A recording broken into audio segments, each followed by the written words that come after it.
Hello, 6th grade scientists. Welcome to Learning at Home with Mrs. V. So this week we talked about elements, and we talked about that an element is composed of just one type of atom. And what we're going to do is we're going to take that information that we learned about elements, and we are going to adopt an element. All right, so what do I mean by that? Well, what you're going to do is you are going to choose an element in order to investigate and learn about, and you're going to answer some things on Google Classroom, and then for this next week, the following week, you're going to create a poster to bring in to share with everybody to tell them about your element. All right, so I'm going to go through the element that I chose. You can't use this one, so I hope you weren't set on using cobalt. And I'm going to show you the different parts, and these are the things that you're going to have to fill out for Google Classroom for this week. Now you can use the interactive periodic table that I have under projects in Google Classroom, or you can use Info Ohio, and I do have a link for that on the assignment. All right, so first of all, you're supposed to choose an element. So you choose your element on the periodic table, and you're going to type that in on your Google Classroom. Then for your key, you are going to tell how many protons, neutrons, and electrons there are in your element. So for cobalt, there are 27 protons, 33 neutrons, and 27 electrons. Remember, the protons and electrons are equal. They're going to equally, they have the same number of protons and electrons. That's what I'm trying to say. All right, so you're going to type that into the computer.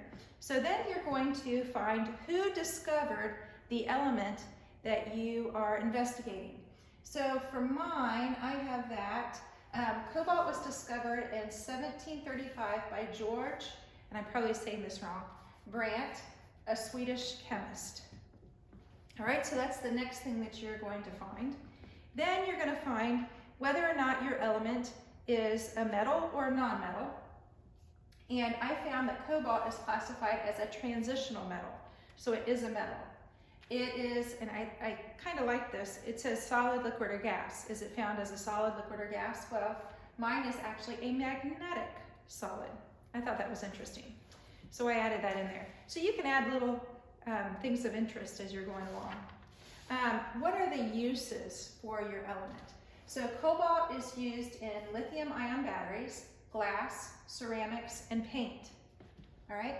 An interesting fact about cobalt, some food processing plants use radiation from cobalt-60 to kill bacteria in foods. Who knew? All right, so you're also going to have to, for your poster, you're going to have to draw, take out, it's like taking a piece of that periodic table, and you're going to draw that then on your poster. So the CO is for cobalt, so the CO is the symbol. The 27 is the atomic number, which is also the number of protons. We need the atomic name, cobalt, and we also need the atomic weight. So the atomic weight of cobalt is 58 and 93 hundredths. So you're going to need to draw this on your poster too. So if you need any fresh ideas for what you could do for your poster, there's a whole lot of ideas on Pinterest. They even have some kids have posted some of their shirts that they made. They actually took all of this information and put it on a shirt, or some of them actually put it on a lab apron, which I thought was kind of cool. So I don't know if you'd want to make a t-shirt with this, but if you do, that'd be cool too. But you're going to have to come in then and explain your element, the element you adopted, to the class. So along with your assignment, you will also see a sheet of exactly what I expect to have on your poster board. Now, I will have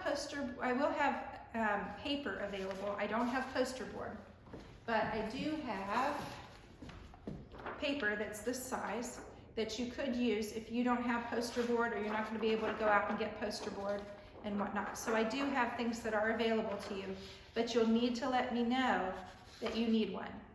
All right? And all the due dates are on your Google Classroom for this week. So if you have any questions, remember to email me. I want you to keep watching, keep thinking, always stay curious, and I'll see you next time.